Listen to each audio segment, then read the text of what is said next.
example of trying to classify a movie.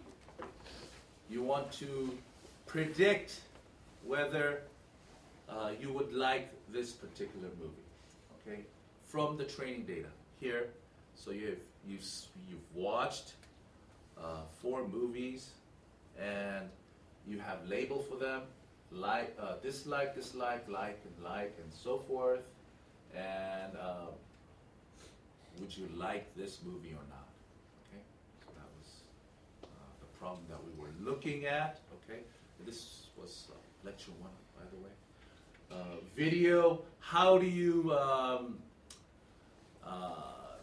extract features from this video? So the input data would be this video or movie, and how would you summarize or how would you extract feature to predict whether you would like this movie or not? Okay, and one way is here. Okay, so this is the movie an action movie? Is it a comedy? Top lead is the movie directed by Spielberg or not? Okay, so you extracted feature. It's in a vector form. Okay, and here in this case it's binary, for instance. Okay. So from this input data, you've extracted feature. Okay, and from this feature, you would like to find a mapping function that would predict this. Okay, so here is training example of training data. Here's this will be the test data. This is training data. I went through all of this.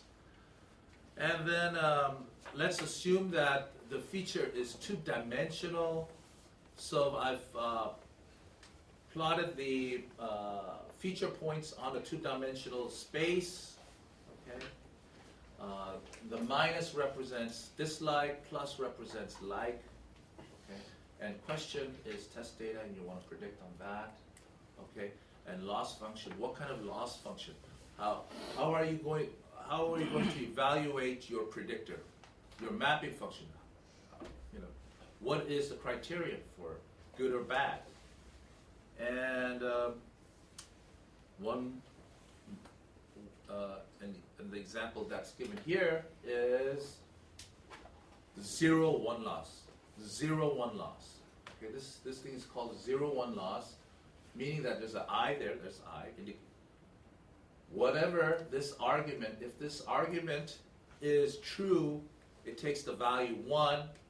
If the argument is false, then it takes the value 0.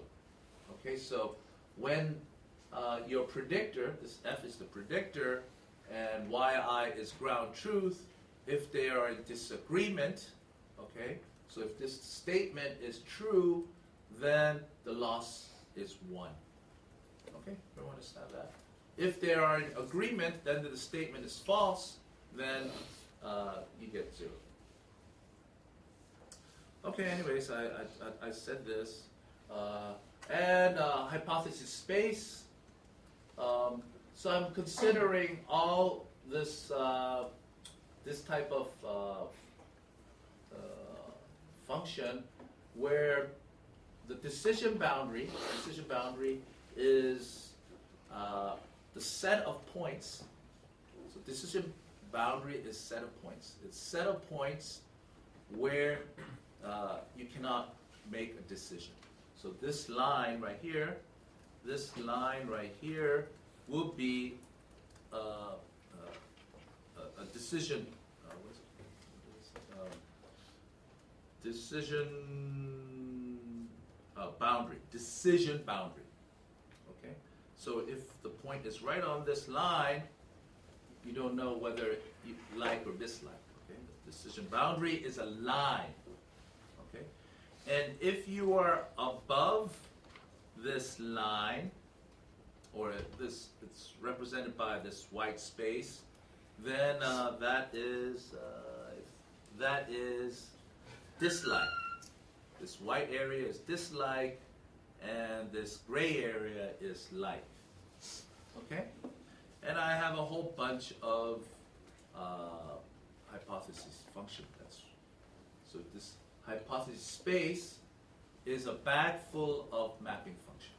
Okay, and here it's not parameterized by anything, but just shown here. Okay.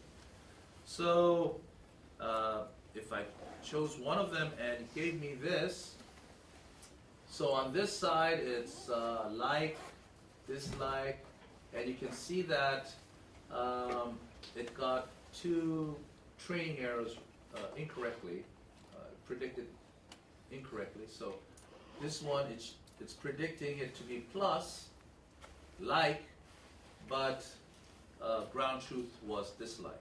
So that was an error. Here, this line, this hypothesis, by the way, each one of them, I'm going to refer to them as hypotheses, okay? Each of them as a hypothesis. This hypothesis is predicting this movie to be dislike, but it was actually like. Okay, so that's an error.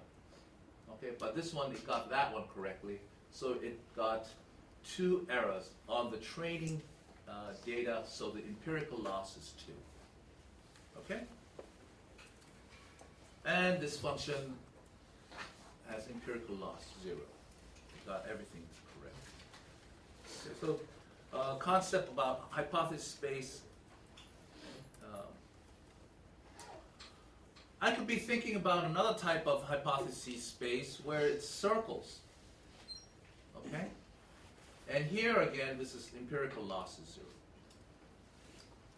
Now, machine learning is going to be, so this is another hypothesis space with smaller circles, okay, multiple circles. And this one did perfectly well on the training data, okay? So we had a whole different types of hypothesis space. They all did well on the training data. The empirical loss was 0. Which one would you choose? Okay, which one would you choose? This is a type of problem thinking that we do in machine learning. Okay. So that's what I was talking about. Okay.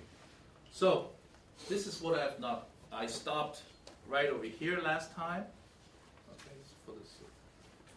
I went over it for the benefit of those who were not present in the previous class.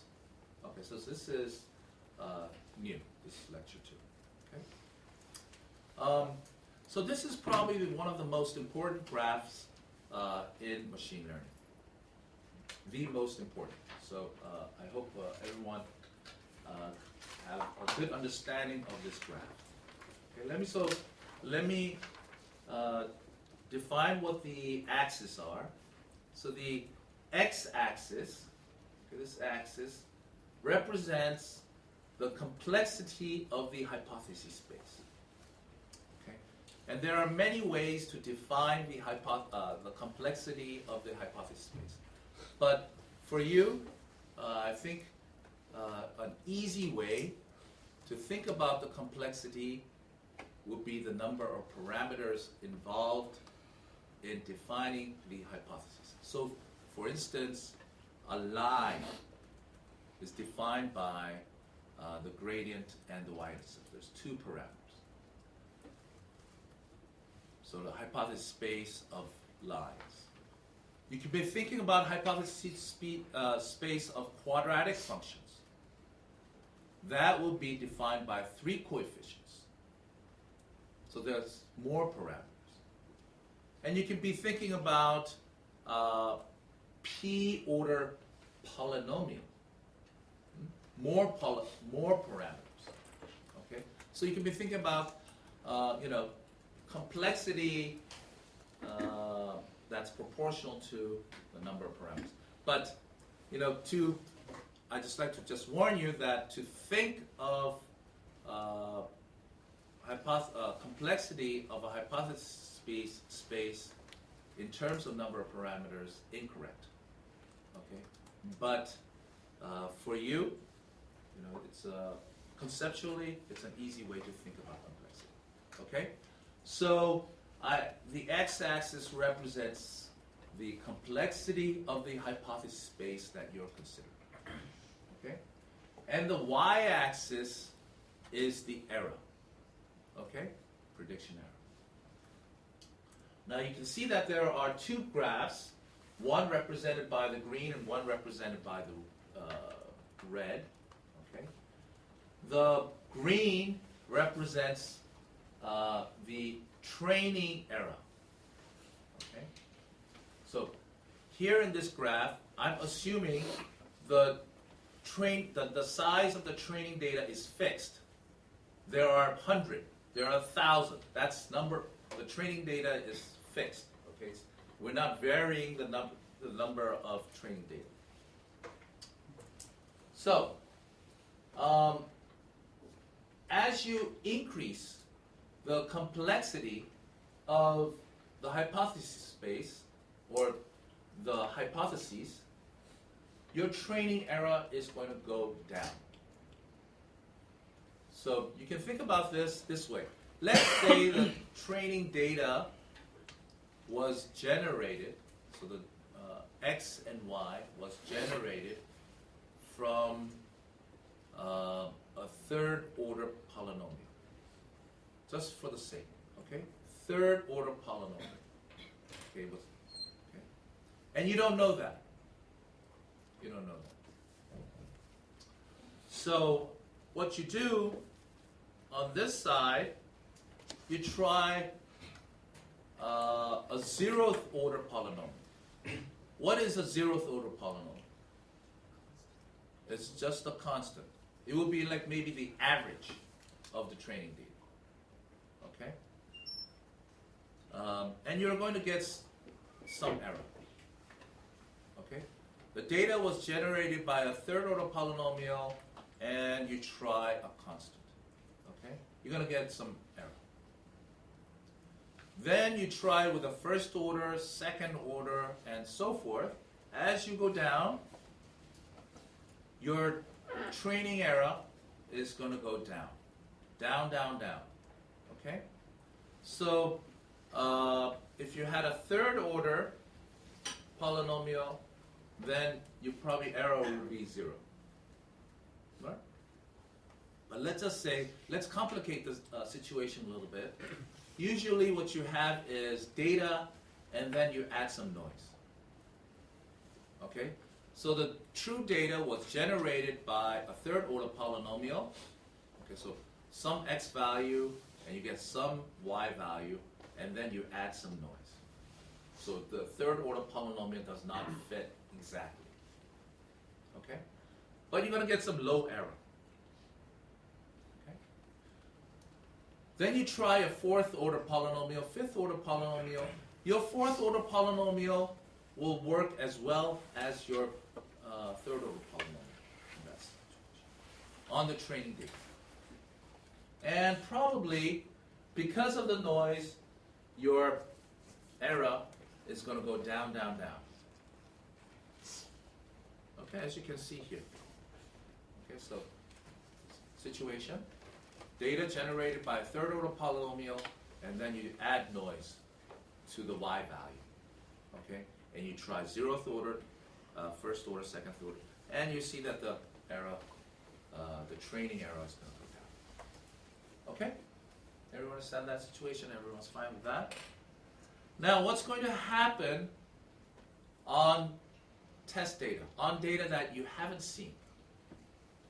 And this is what's going to happen. Initially, it's going to do bad. As the order of the polynomial, the hypothesis space goes up, the error is going to go down. Down, down, down. Probably down at the 3rd order, and then it's going to start rising up. Okay? And this is a situation that happens all the time in machine learning. Okay? And the thing is, you don't know the function that generated ground truth data. You don't know it was third order. So this is what you would be doing. And you want to find that point right here. Can you see that? Right here. Okay. So you want to find the appropriate complexity. Okay. Now, we call this situation, right over here, we do very well on the training data and do poorly on the test data. We call this situation overfitting. Okay? So the function, we do well, as we increase the complexity of the data, we're fitting the training data better. But we're fitting onto the noise. We're fitting onto the noise as we go down here. And that's going to act poorly on the test data. Okay, so this is overfitting situation. We call this overfitting. And this situation, where the test data and the training data both perform poorly, is underfitting.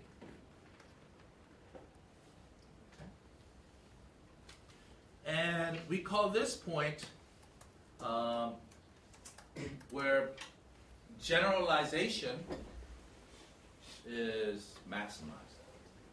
Generalization. Now, there are some other terms that you have to think about. We're going to be looking at this more mathematically, but the hypothesis has low bias as we have high complexity. What does it mean by low bias? When someone's biased, he's not flexible enough to intake new ideas. If he has high bias. If he has low bias, he's willing to accept new ideas. Okay, so this function right here is has high complexity. It can take any shape, and it could follow noise. So that's low bias. Okay, the hypothesis is low bias. Whereas in this situation, because the complexity is lower than what was generated, it has high bias. Okay, it's high bias data. Yes. And is it impossible to decrease both error at time or the complexity? Pardon? Is it impossible to decrease both of error at time or the complexity? So that depends on a lot of things. So if you have fixed number of, so lower the error at low complexity. Lower test error at high with the complexity. Well, there are techniques that we're going to be talking about. Okay, but in general, okay, this is what I'm talking about. Okay, the techniques, there are limitations. Okay, fine.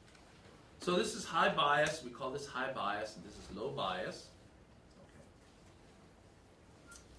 Okay. And I should also say that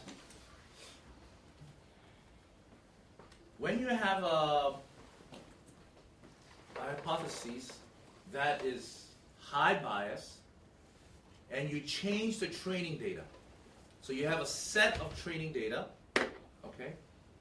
So there's n training data, but let's say I switch that n training data, okay? Is your parameter or is your hypothesis going to change? So let me just reiterate this thing in more specifically. I have data that's generated by a third order polynomial, okay? And the y value, I'm going to add noise. Okay, that's how the training data is generated. I'm going to model that with a first order polynomial, okay? Now, I'm going to have samples from the third order polynomial with added noise. Now, if I have, let's say I sample 5 data, and I estimate my gradient and y-intercept. Now if I change that training data, would my y-intercept and gradient change a lot? Let's say maybe compared to, let's say, if I'm using a quadratic. So let me just explain. So data generated by third order polynomial. I'm modeling with a first order polynomial, and I have 5 training data. Okay? And I estimate some way. I haven't told you how to do it, but let's say this so you have some smart way to get your gradient and your y-intercept. Okay? Let's say I switch the training data. Okay, another 5 data. Would my y-intercept and gradient change a lot compared to, let's say, if I'm using a quadratic? You understand the situation? So, which parameter would change a lot? I mean, it's very difficult to quantify these things. Which would change a lot? And the answer is a low complexity model is robust to variations in training data. Okay? Even though you train the training data, switch the training data, your model parameter is not going to change very much. Okay? But as your model complexity increases, the parameter, the value of the parameters are not going to change a lot. Okay? So these concepts I'm going to be talking about later. So that's high bias, and vice versa for low bias model. And this characteristic of model parameter changing depending on the set of training data is is defined in terms of variance. Low variance means that the parameters are not going to change very much. Whereas high variance means that the parameters are going to change a lot. Okay? So these are, I hope everyone understands this. I mean, I would love to, yeah. Okay, there are some laws or philosophy that machine learning follows, and there are 2. One is inductive bias, and one is Occam-Razor. Okay, Occam-Razor. That's the more simple one. So I'll say, if you have different models with different complexity, and they perform similar on the training data, the model that will generalize better is the one with the lower complexity. Okay? So here it is. Simpler explanations are more plausible, and any unnecessary complexity should be shaved off. Okay? So 2 models, competing models. One is simple, or one is low complexity, one is high complexity. Which one's going to perform well on data that these 2 haven't seen? The simpler one. Okay? That's Occam-Razor, and this is often quoted in the papers. Okay? Another philosophy or rule is inductive bias. Inductive bias is so machine learning, it seems to be based on data. But if your predictor or your function, your hypothesis, is purely based on data, you're not going to do well. You have to have some prior knowledge that you need to input. So for instance, I gave this example in my first lecture. I need to predict the probability of heads of this coin toss, of this strange coin that I found in the sea. Okay? I found this coin, and I want to find out what the probability of head is. Okay? And I perform experiments. I toss it, and I get tails. 5 tails. Very unlikely. So is the probability of head 0? No. Right? If you purely define your function based on the data, you're not going to do well.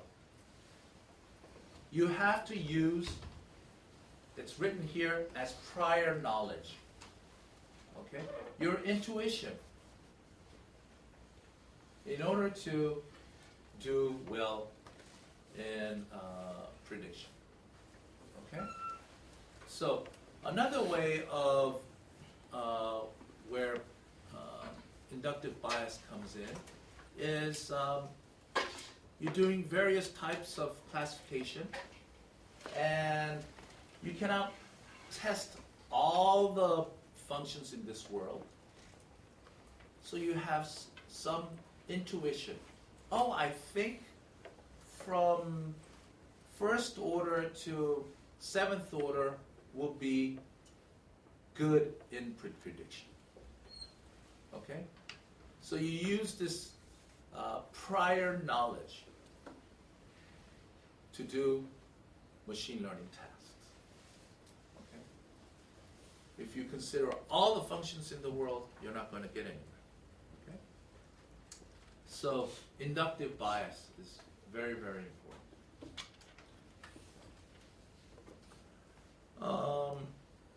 So this is about decision. Okay, decision boundary of. So we were considering.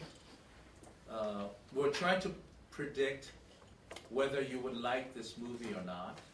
Okay. From this feature that we extracted, 2-dimensional feature. Let me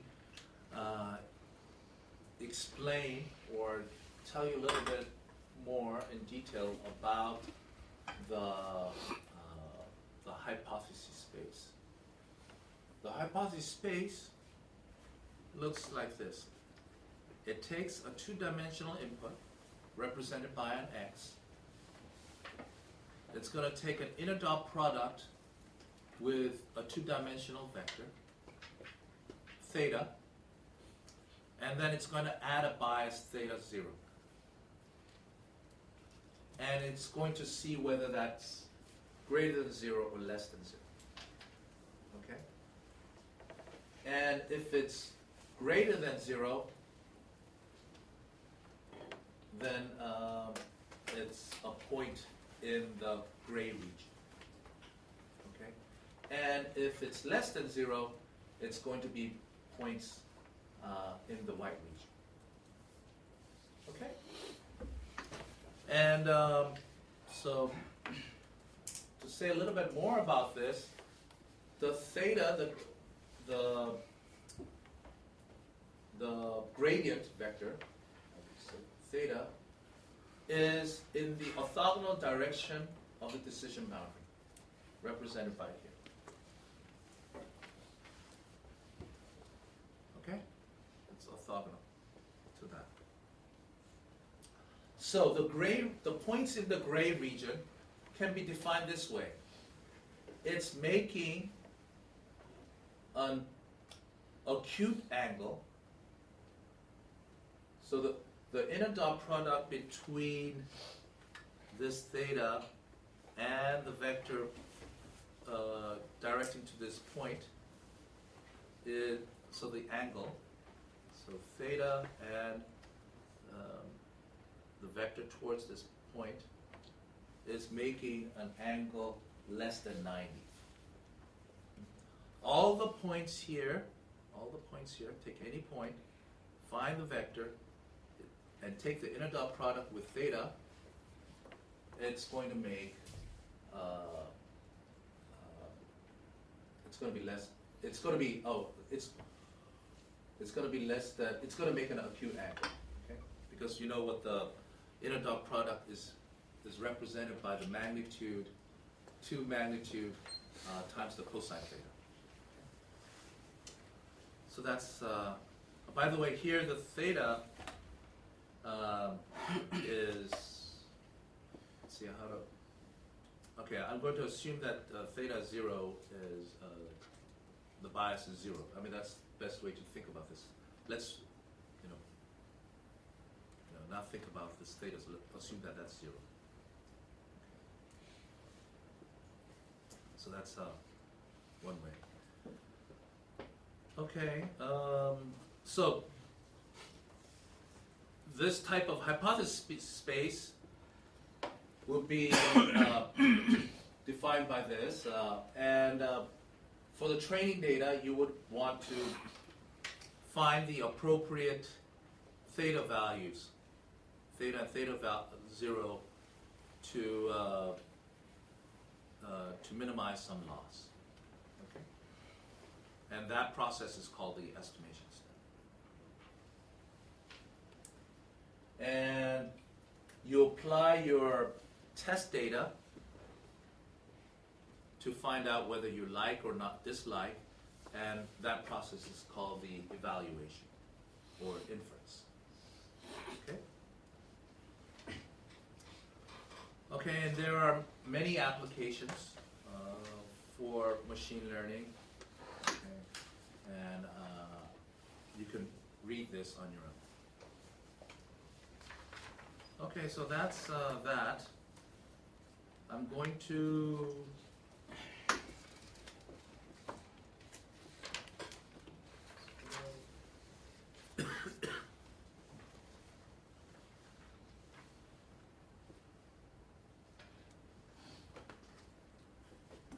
move on to lecture 2.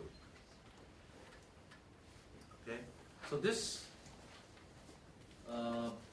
I've uploaded the lecture note this morning, and this lecture in the syllabus is for Friday. But since I have a little bit of time, let me just go on and talk about it.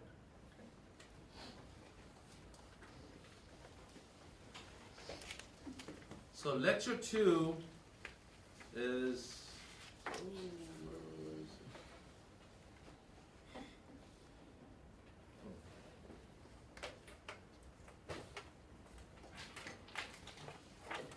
is about decision tree. Okay. It's a classification regression method. One of the most popular methods, but it's used a lot in the industry, like in insurance companies, credit card companies use this a lot. Okay, but hardcore machine learning people do not. Okay, but it's one of the most popular methods for classification and regression. So I'm going to be talking about this a little bit, and it follows human level thinking. Okay, it's intuitive. Okay, so that's why people, and it's a good way to. It allows data analysis to be intuitive. And I'm going to be talking about this a little bit more, and it will become apparent. Decision trees are composed of nodes and branches. Okay, and I'm going to give you some examples. And the nodes represent features, and the branches represent decision. Okay? So for regression, let's say I had a two-dimensional data, like the examples that I've been looking at. And so it's two-dimensional data, and an example of a decision tree is whether the first feature is greater than value A, yes, no, yes, is then you move on, and then the second node, so these are nodes, by the way, there are nodes, there are branches, okay, so the nodes represent x1 greater than A, yes or no, x2 greater than C, yes or no, and so forth. Okay. So, nodes, decisions, and at the leaf, you have some decision. Okay?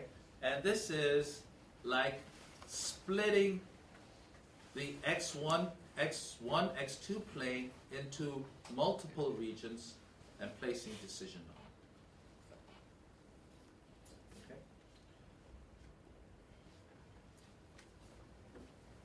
So this is a regression tree.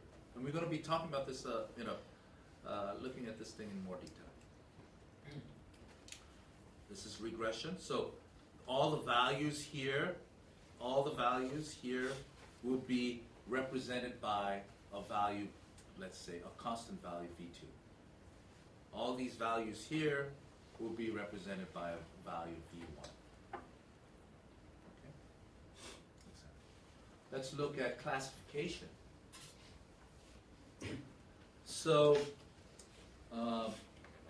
there's a kindergarten, and depending on the environment, the humidity, the wind, the temperature, and the outlook, you're going to have play class. That's taking the kids outside.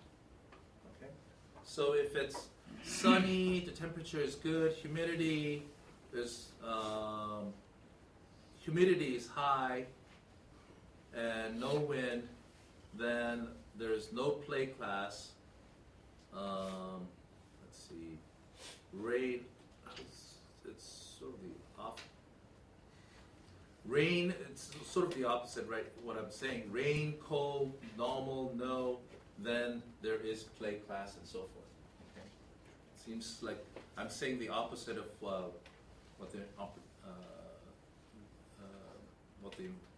what the kids should be doing. So anyways, so I have this situation right here. Okay? And so this right here, that defined by attribute, is x. This is x, so it's a four-dimensional feature. And I have an output. Okay? And the output can take one or two values. Now I have 14 situations. Now, that's a subset of all the possible situations. That's the outlook. There's sunny, overcast, rainy. So there's 3 situations, 3 times. Temperature, hot, moderate, cold, there's 3. Humidity, high, normal, that's it, 2. So 3 times 3 times 2. Windy, yes or no? Well, so there are 9 times 4, that's 36 situations, all possible situations, and I'm observing only 14 situations. Okay? And I want to make a prediction on situations that I haven't seen. Okay? So, one possible one possible decision tree might be this. So, as in this situation right here, x1 and x2, there are two attributes, okay? We're looking at attributes, different attributes at each node. So I could be looking at this I could be looking at outlook first, then humidity, and have this type of decision. Okay? So the sequence of attributes that I was looking at was outlook, humidity, or windy. This way. This is as compared to this tree.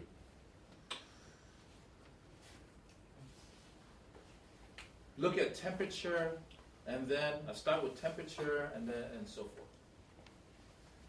Both perform very well on the 14 training data.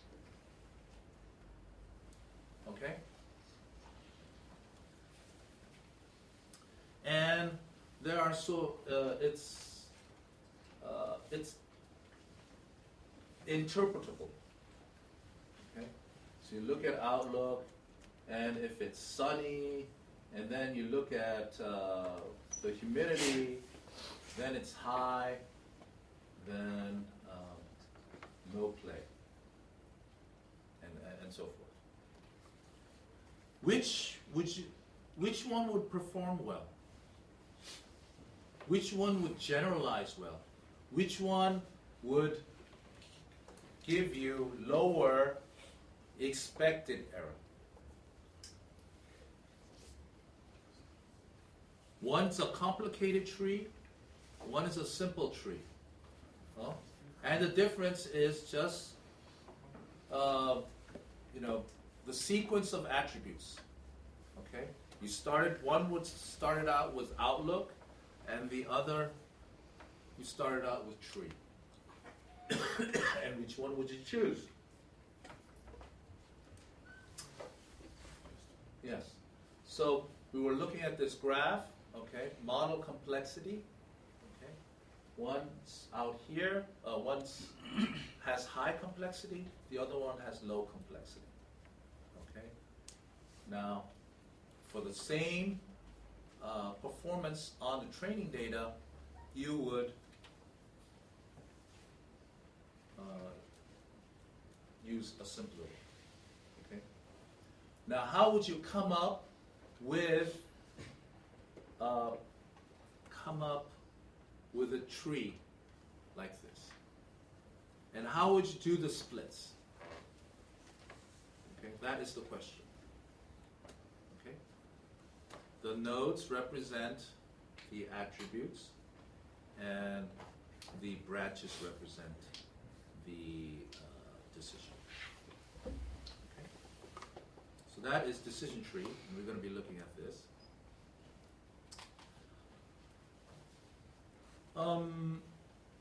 So the main principle is to select an attribute which partitions the learning set into subsets, right? Looking at the temperature attribute, and depending on cold and hot, you can get subsets of the training data, right? And the objective here is to get pure subsets. What do I mean by pure subsets? I want homogeneity on the class. So for instance, if I'm doing this problem, I want mostly P's here and N's here. Okay? How do you measure purity? And there are many ways to look at purity. And we're going to look at one or two of them. And this is sort of an advanced topic, once we make this split, then there are other ways to make some improvements. Now, to make this split, I'm going to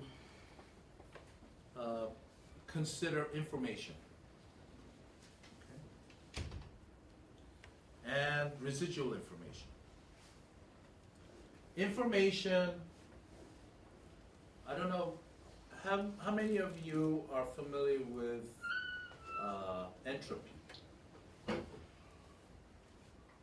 Entropy, only very few of you. This is a junior, yeah, maybe you haven't had it. Okay, information is the bits that you would require to remove uncertainty in the data. Okay? So for instance, let me give you an example. I have a coin. Okay? I toss it. Whether it comes up head or tail, that's the uncertainty. Okay? Now, let's say I observe the outcome. How do I convey that information to someone? How many bits would it require to convey the outcome of the uncertainty? There are only two possible outcomes. That's the uncertainty. How many bits would you require to remove that uncertainty? How many? Just one bit. Okay? So if I had two coins, how many bits would I require? Two. Okay? So that's a very crude way of understanding entropy. Okay?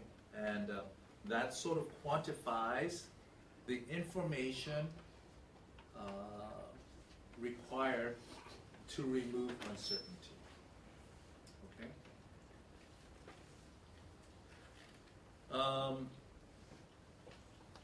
Residual information is after having observed certain attribute, what is left in the uncertainty. Okay? We're going to go through an example. So, after observing, so,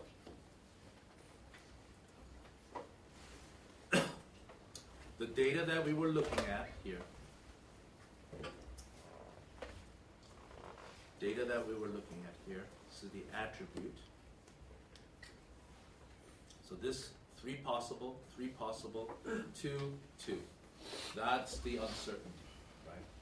So 9 times 36, 36 over 1, right? It's like throwing 2 dice, or 1 dice 2 times. That's the uncertainty. Okay, how many bits that would you require for that? 2. Now, if so, that's so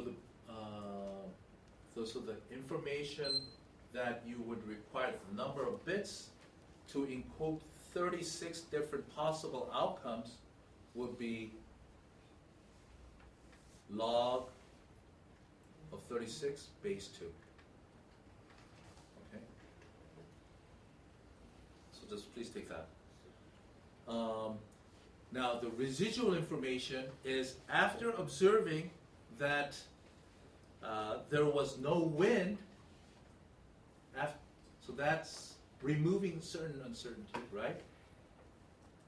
After observing wind, what is left over as uncertainty? Okay? That's residual information. I'm going to define gain. So the residual information, it's a function of A. So after observing some attribute, the leftover uncertainty. And the gain of an attribute is the difference between those two.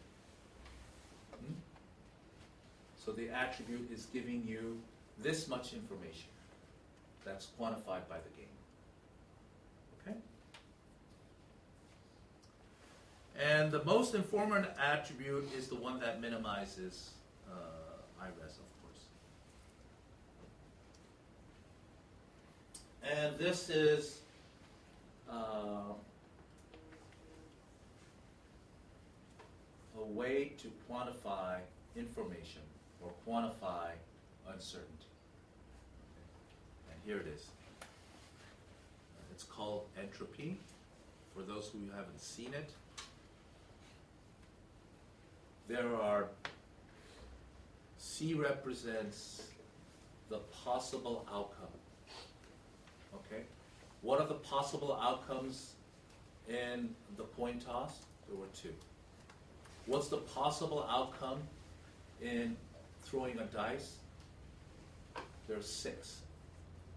Okay? There's 6 possible outcomes. So C represents each of the outcomes. PC is the probability of each of the outcomes. Okay?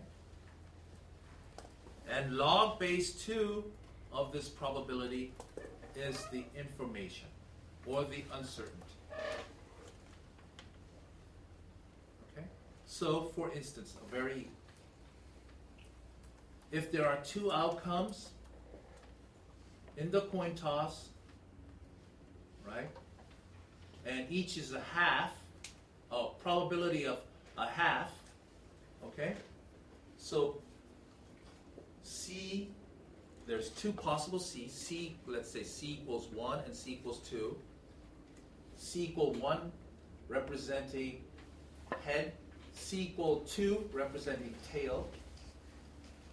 Probability of C equal 1 is what? Half. Probability of C equals 2 is another half, right? As I said, it's a fair coin, let's say.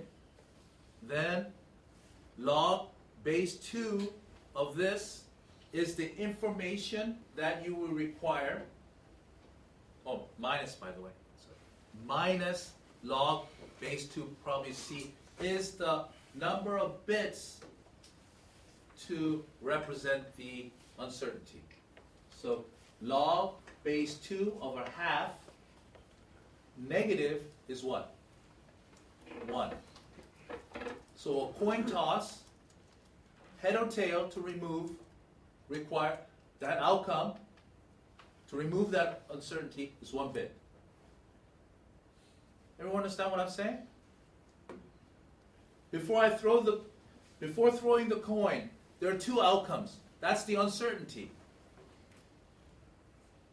The outcome. If I know the outcome, then I've removed the uncertainty. How many bits to remove that outcome or to code that thing? 1 bit. Right? 0, or let's say for 0 for head, 1 for tail. Right? Understand that?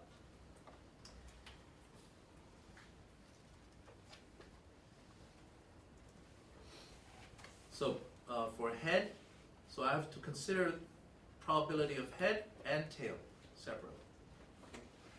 So this is the information, total information or uncertainty in the situation. So that's, okay? So this uncertainty is information. And I think if you're going to do machine learning or communication, this concept of entropy you should familiarize it as soon as possible. Okay. So here what I've drawn here is probability of 2 class.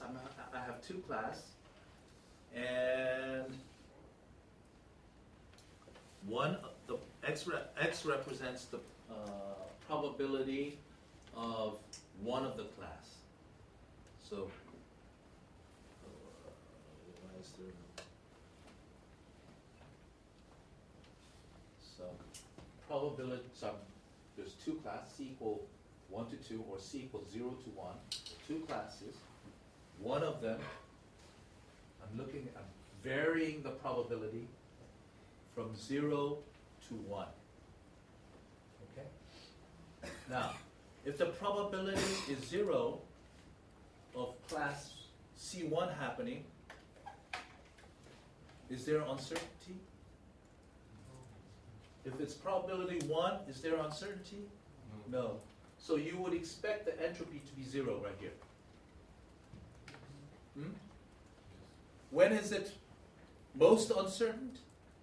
When the probability is a half. Right? But you can actually plug that number in. Okay, let's say 0. Let's say both of them are half. I've done this. Half times log 2 a half. And I got a negative sign here, right? So it's a half times log 2 and 2, plus for the other one, same thing. And that you get a value. Okay. So that's a graph of the entropy for 2 class. That's the amount of information that's contained in that situation.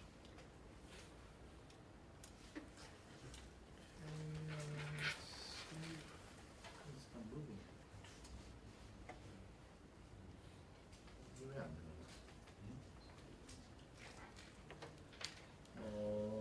Let's see, why is not?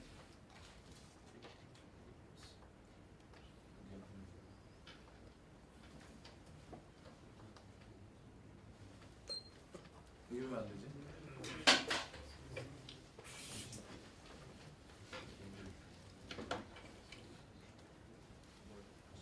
다음. Next page. It's not going to be. Huh?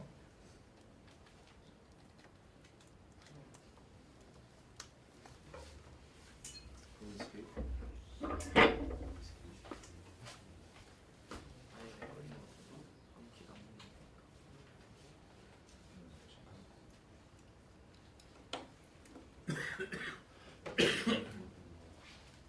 Okay, now. Okay, so. Okay.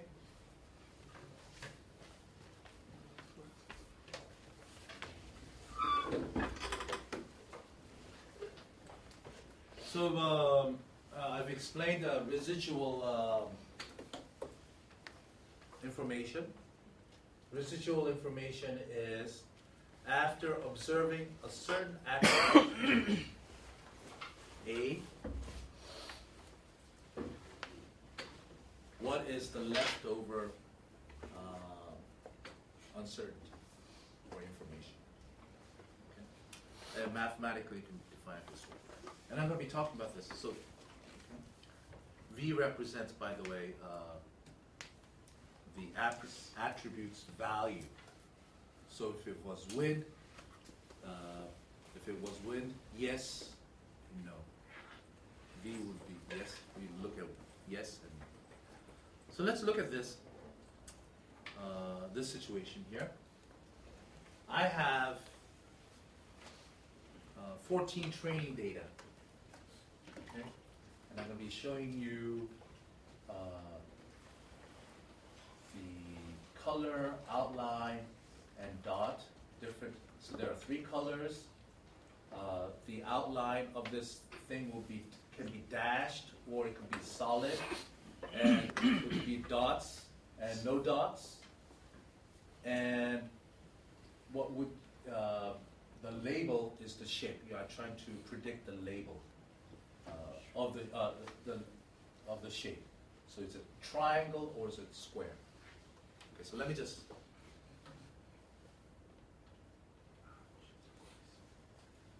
So this is. Oh, here it is. Okay, so here it is.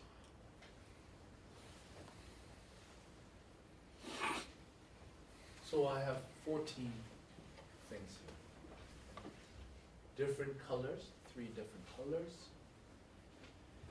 Outline, it can be solid or it can be dotted. And it could contain a dot and no dot. And what I would like is, based on these 3 attributes or features, I would like to classify them as either a square or triangle. And these are just the example, training data. Only 14. I've not considered all the combinations. Okay?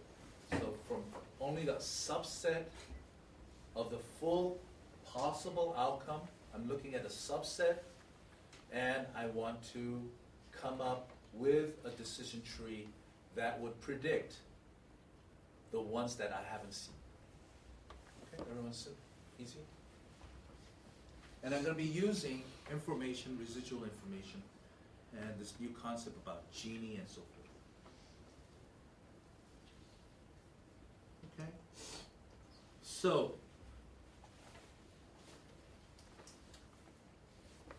what is the information or the uncertainty in this data? Okay? So there are 5 triangles, 9 squares. So the class probability of triangle and square, those are the label, that's the label. Okay? And the entropy is 0.940. That's already calculated for you. Okay? You understand this? Now, so this is the uncertainty. I started with this uncertainty, and what I'm going to do is I'm going to split. I'm going to look at each attribute, okay? And what I want to do is create subsets that is pure. Okay? Meaning that what should happen in the subsets? The entropy should what? Go down. Right? Because at the leaf, at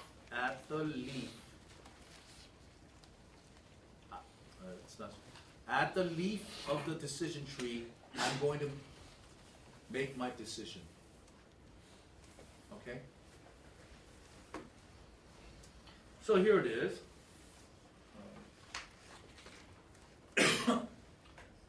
So my first,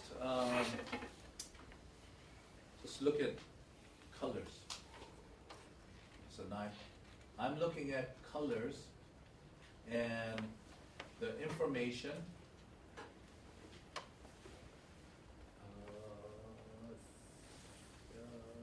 Okay, I'm looking at. I'm splitting it up into red, green, and so forth.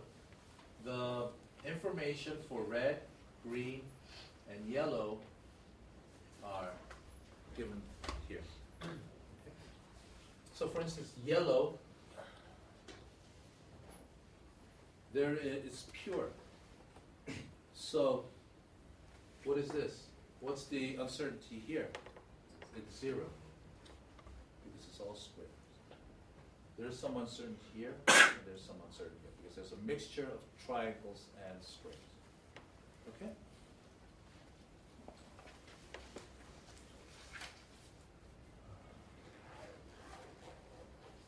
So, I've looked at the probability of red, green, and yellow is given by this. Yes? Time. Oh, time. Okay, thank you very much. So, any questions? I will continue on. Since this, thank you. I like this because you have to go to your next